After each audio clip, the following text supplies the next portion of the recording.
Our ATOD units are failing because we are focusing on the wrong learning objectives.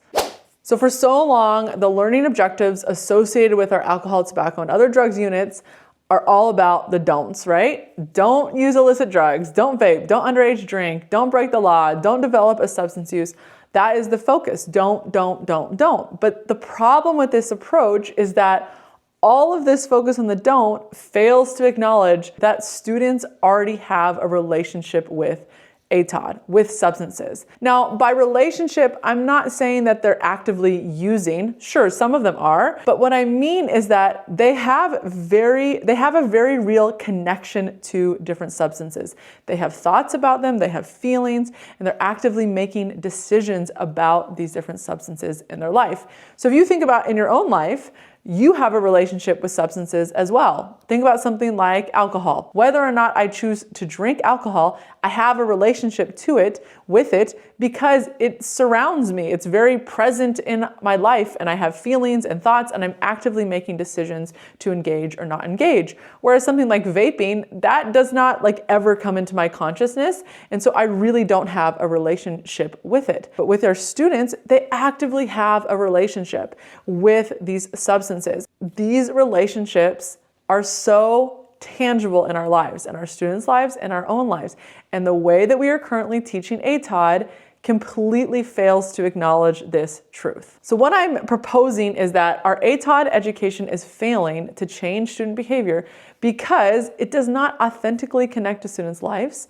And because it doesn't authentically connect to their lives, it can't genuinely impact their behavior. So how can we make it more authentic?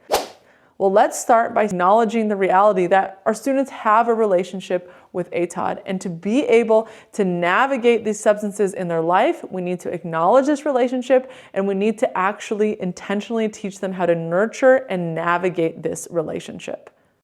So let's think about it. Instead of the don'ts, what if our learning experiences were deeply focused on helping students understand this relationship? And what if our primary focus was on helping students develop a framework for making intentional, self-aware decisions around ATOD?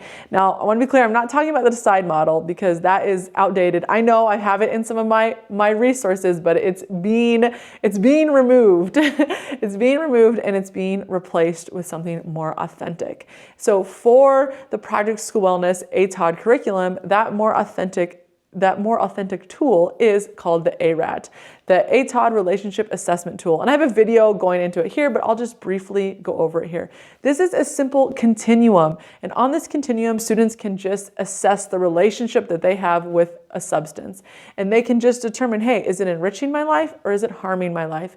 And they get to decide, what does it mean? What does it look like for it to be enriching? What does it look like to be harmful? So they are building this deep self-awareness of, hey, what is this relationship that I have with this substance? What is it doing to my life? How is it connecting to, my best model? How is it connecting to my joy, my happiness, all of these different things? Now, I'm not completely delulu and think that this is just going to radically change how we teach ATOD, but I do think that this shift in learning outcome could help us to start to present ATOD education in a way that is deeply authentic and truly impacting how students are learning how to move through the world, a world in which they have very real and tangible relationships with substances. Now, I think it's important to say it one more time, but when I talk about having a relationship with these substances, I'm not promoting that these substances be used or saying that something is okay or not okay. I'm simply saying that let's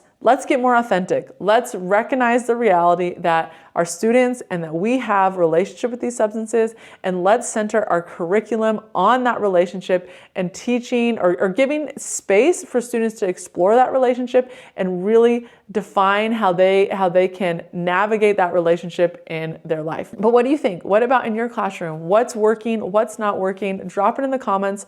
Let's have a conversation, because every health teacher that I talk to in real life feels like we're just failing when it comes to ATOD, and we need each other. We need each other's ideas.